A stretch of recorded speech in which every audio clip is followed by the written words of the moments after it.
Fala aí, pessoal, sejam muito bem-vindos a mais um vídeo aqui no meu canal do YouTube, gente. Hoje eu quero trazer aqui um vídeo que é muito interessante, né, respondendo a seguinte pergunta. Eu recebo muita pergunta relacionada a bancos, né, aqui, porque eu gosto muito de investir em bancos na minha carteira, porque é um setor interessante para uma estratégia previdenciária, traz previsibilidade, tudo aquilo que a gente já conhece. E uma pergunta que eu tenho recebido bastante, até mesmo nos momentos atuais, tá? Bruno, se eu fosse começar hoje, Banco do Brasil ou Itaú, o que que você compraria? As pessoas olham para minha carteira às vezes e falam assim, bom, ele tem mais Banco do Brasil do que Itaú, então eu vou comprar Banco do Brasil, mas não necessariamente, tá? Essa é a minha opinião, se eu estivesse começando. Então o que eu quero fazer aqui nesse vídeo? Eu fiz aqui um doc, né, escrevendo algumas questões envolvendo o Banco do Brasil e Itaú, e eu quero compartilhar com vocês essa opinião aqui para tentar responder essa pergunta. Mas, de novo, não sou eu que vou decidir por você, né? Aqui eu quero te trazer algumas informações para você pensar. E aí depois você decide o que você colocaria na sua carteira começando. Ah, Bruno, mas hoje a margem de segurança. Tenta esquecer só o momento atual. Vamos tentar pensar de forma um pouco mais macro, assim, entre os dois bancos, tá? Claro que a gente tem a ideia de olhar para a margem de segurança, para portal ou não, a gente sempre vai olhar para isso, mas olha esse vídeo aqui de uma forma mais geral também, porque ele é um vídeo que não é para ser muito específico só deste momento, do dia atual que eu tô gravando, dia 9/4. Ele é um vídeo que é para ser um pouco mais, menos com validade curta, entendeu? Eu espero que você goste aqui. Deixa seu like, se inscreva no canal. Se não for membro, tá aqui o QR Code. Ou o botão Seja Membro que está aqui embaixo. Beleza, gente? Bom, só a primeira questão, né, com vocês.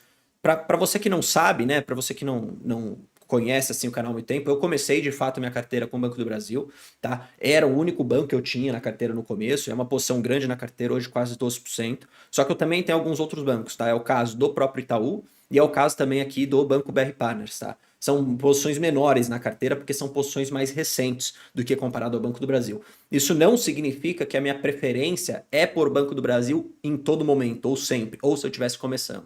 Tá? É só por uma questão de momento. Naquela hora eu comprei o Banco do Brasil, fui aportando muito mais. E aí a carteira acabou sendo construída dessa forma. Mas não é porque eu prefiro o Banco do Brasil frente ao Itaú, por exemplo. Não é isso. Tá? Olha só esse docs que eu fiz aqui que eu acho que é interessante da gente olhar. Banco do Brasil com Itaú. São 3 pontos aqui que eu gostaria de conversar com vocês. Primeiro, olhando para o portfólio de crédito, que é onde o banco gera resultado. Tá?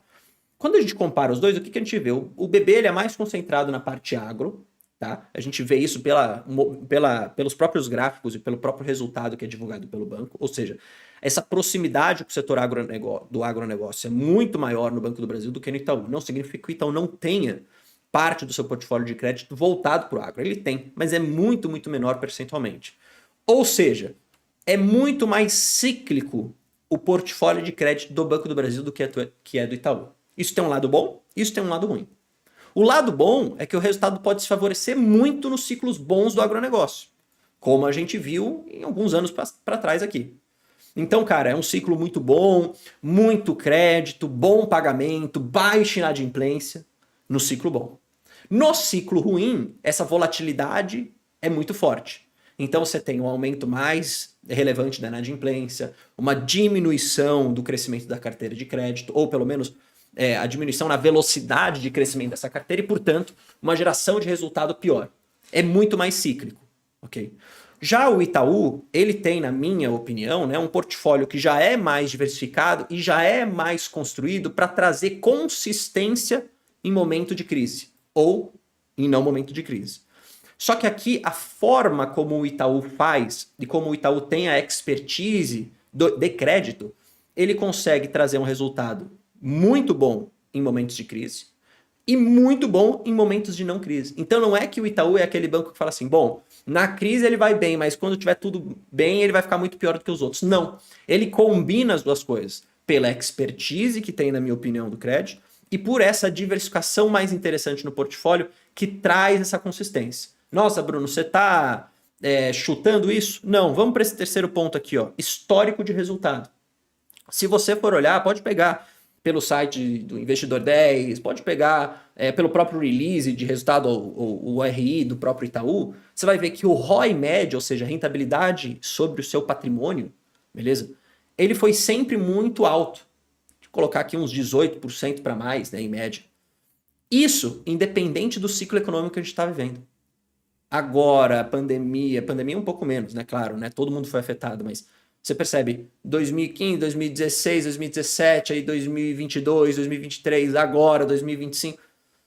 Então você percebe que o ROI médio ele sempre foi muito alto, justamente por essa estratégia consistente de manutenção de resultado, que vem, na minha opinião, não só do portfólio de crédito, como também de algumas outras expertises do próprio banco e algumas outras frentes, mas aqui a gente estava focado muito mais no portfólio de crédito. Tá? A política de dividendo, né? A política de payout, isso aqui é importante para a nossa estratégia. Né? O Banco do Brasil ele é muito mais claro, então é um ponto muito mais positivo. Por quê? Porque ele divulga todo ano um release de resultado, um fato relevante logo no início do ano, falando assim, ó, nós teremos X pagamento de dividendo, no caso 8, aqui estão as datas, data com, data de pagamento, esse é o nosso payout para o ano. Bum. É 45, é 40, é 30, é 35? Então, a depender do momento, ele vai sempre trazer isso pra gente. É melhor para nós, que estamos investidos aqui numa empresa que foca em dividendo, porque a gente consegue fazer nossas projeções de forma muito mais interessante. Já o Itaú, eu até coloquei essa expressão aqui, ele navega conforme a maré. No seguinte sentido, gente. Como o Itaú é um banco que não tem muita, estratégia principal pagar o dividendo, não é isso. Aí o Itaú fala assim, cara, eu vou ver como que eu gero mais valor para o acionista. Se tiver um momento onde eu preciso segurar o dividendo, porque eu preciso reter capital por alguma razão, como foi no passado, eles estavam se preparando para uma possível mudança regulatória, que acabou não acontecendo conforme eles estavam se preparando, eles foram mais conservadores nisso, eles seguraram o payout, reteram mais capital. Aí não precisou, essa mudança regulatória saiu, eles estavam muito bem em termos de capital regulatório, o resultado estava muito forte, aumentaram o payout, aí é 60% para mais. Então ele vai navegando conforme a maré. Isso traz um pouco mais de imprevisibilidade do dividendo. Mas os pontos de crédito aqui, histórico de resultados, trazem um ponto muito mais interessante para o Itaú. Aí eu te trago a seguinte visão. Bom, se você está começando agora, tá?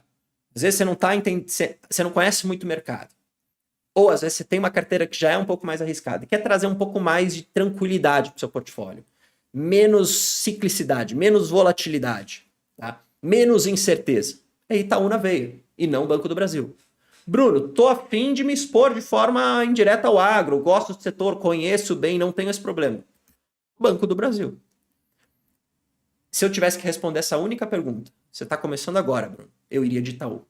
Iria de Itaú por esses pontos que eu coloquei para vocês e iria de Itaú também pela tranquilidade e paz que isso traz para a carteira. Menos volatilidade, menos incerteza.